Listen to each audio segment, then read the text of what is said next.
daratan dan mengalir dalam gelombang cepat dan kuat, mengikis tanah dan menghancurkan semua bangunan yang ada di hadapannya tanpa menyisakan apapun. Itu bisa saja gambaran tsunami, tapi itu bencana buatan manusia, keruntuhan bendungan. Keruntuhan bendungan yang paling awal diketahui terjadi hampir 1500 tahun yang lalu di semenanjung Arab di kerajaan kuno Sabah. Para arkeolog berkata, upaya pertama untuk membangun bendungan dan saluran irigasi dilakukan sejak tahun 2000 sebelum Masehi. 1200 tahun kemudian, penduduk Sabah mengubah bangunan awal ini menjadi bendungan besar Marib. Dengan bantuannya, air hujan dan banjir yang dibawa oleh monsun ditampung, dan kanal-kanal yang mereka bangun membawa air ini ke ladang mereka. Bendungan besar ini berdiri selama berabad-abad, tapi waktu tak kenal ampun. Seiring berjalannya waktu, bangunan yang perkasa itu semakin usang. Perbaikan membutuhkan lebih banyak waktu dan tenaga. Bendungan itu beberapa kali bocor. Sampai pada tahun 575 Masehi, air hujan meluap dan bendungan itu jebol, menggenangi daratan di sekitarnya dengan banjir yang menghancurkan. Sistem irigasi hancur dan orang-orang memutuskan bendungan ini sebaiknya dibiarkan. Hampir 50.000 orang pindah dari rumah mereka ke tempat lain. Saat ini, bendungan yang baru berdiri menggantikan bendungan bersejarah itu dan berfungsi dengan baik. Namun, bendungan juga bisa alami, dan ketika bendungan alami jebol, keadaannya juga akan mengerikan. Di Swedia, pernah ada danau lelehan air yang terbentuk karena puing glasial yang menghalangi jalannya sungai. Bendungan alami ini meluap dan ngeriam air yang luar biasa terjun dari ketinggian 30 meter untuk lanjut mengalir sebagai sungai lagi.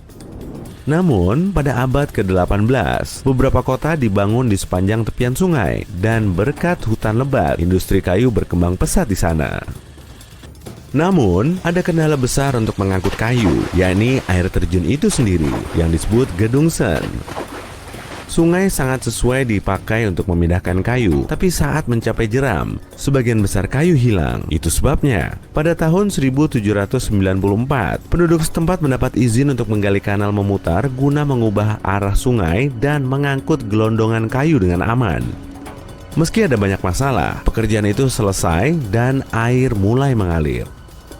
Namun, pada musim semi tahun 1796, banjir besar membuat danau itu bocor, lalu menyembur ke kanal buatan. Orang-orang lari menyelamatkan diri ke tempat tinggi dan tidak ada yang terluka, tapi kerusakan itu sendiri sangat parah. Dinding air yang lebih tinggi dari bangunan manapun pada masa itu melewati kota di hilir, dan aliran air itu berkecamuk selama beberapa jam ketika danau itu mengalirkan airnya sampai kosong ke kanal. Pada akhirnya, danau yang tadinya penuh air kini menghilang.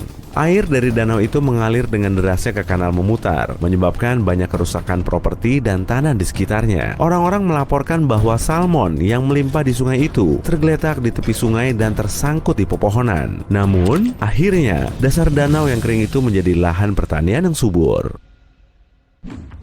Dalam peristiwa yang jauh lebih baru, bendungan buatan manusia jebol karena alam tidak memberi kelonggaran kepada siapapun. Pada tahun 1968, bendungan tanah tertinggi di Amerika Serikat selesai dibangun, Bendungan Oroville. Lokasinya tidak jauh dari kota Oroville di California dan dibangun untuk menampung air dari Sungai Feather.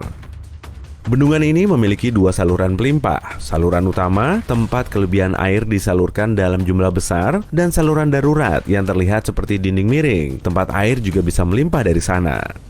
Saluran pelimpah utama memiliki saluran beton yang keras dan kukuh, sedangkan saluran darurat hanya memiliki lereng tanah alami. Karena terlalu banyak air terkumpul dan saluran pelimpah darurat harus digunakan, lereng perlahan akan terkikis. Tapi itu tidak pernah benar-benar terjadi, jadi tidak ada yang terlalu memperhatikannya. Namun, pada tahun 2017, situasinya tiba-tiba berubah. Sebuah kawah muncul di saluran pelimpah utama, dan aliran dihentikan agar kerusakan tak bertambah. Tapi permukaan air naik terlalu cepat. Pada awalnya, air mengalir ke saluran pelimpah darurat, seperti yang diduga para insinyur.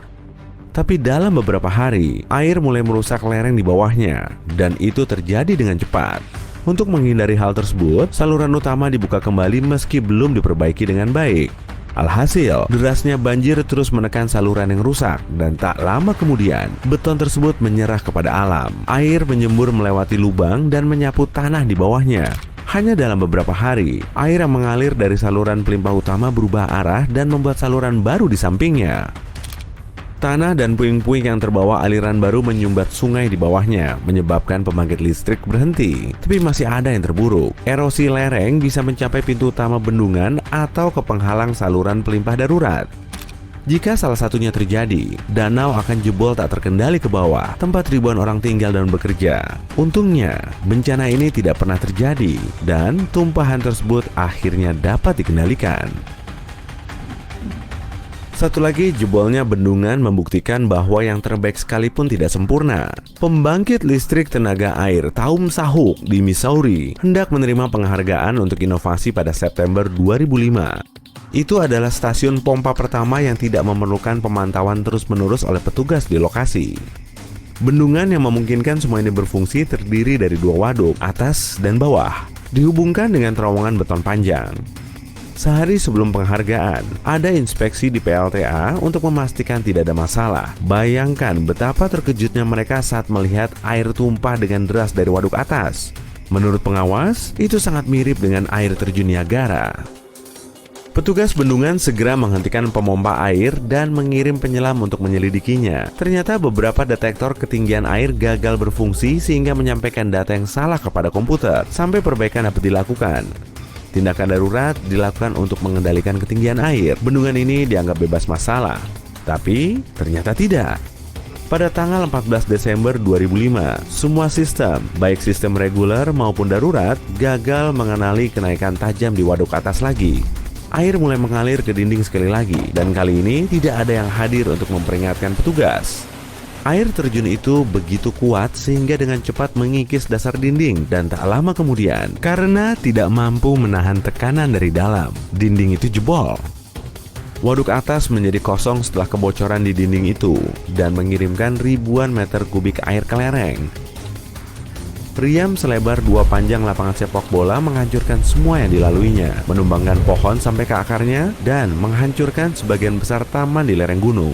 Kemudian, curahan mengalir ke sungai hitam di bawahnya, membuatnya meluap, tapi semuanya berakhir dengan baik. Air yang keluar mengalir ke waduk bawah dan tetap di sana selamanya.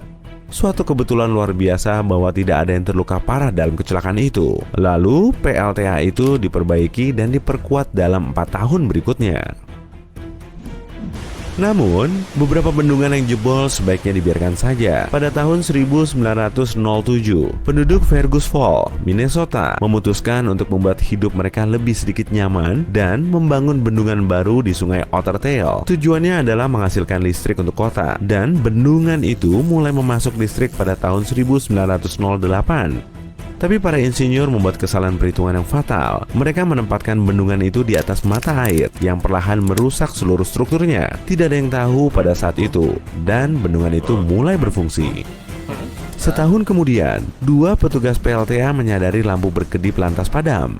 Ketika melihat ke bawah, mereka menyadari air berputar di atas sepatu bot mereka. Mereka nyaris tidak berhasil melarikan diri dari gedung ketika generator yang berat itu retak dan runtuh di tempat mereka berdiri tadi. Mereka tidak membuang waktu dan pergi dengan menunggang kuda untuk memperingatkan warga Fergus Falls.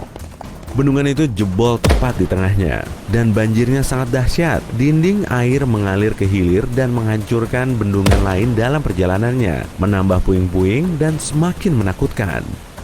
Lalu, sungai merobohkan jembatan di kota dan terus mendatangkan malapetaka. 3 bendungan lain, termasuk yang utama, mengalami nasib yang sama, dan arus yang deras membuat sungai membanjiri daerah sekitarnya, menghancurkan puluhan rumah dan pertanian.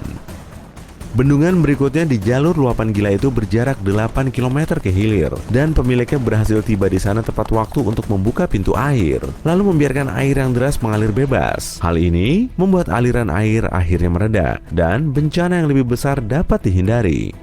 Ajaibnya, meski terjadi kerusakan besar pada kota, tidak ada satu orang pun yang terluka. Saat ini, bendungan runtuh, seperti julukannya setelah kecelakaan itu.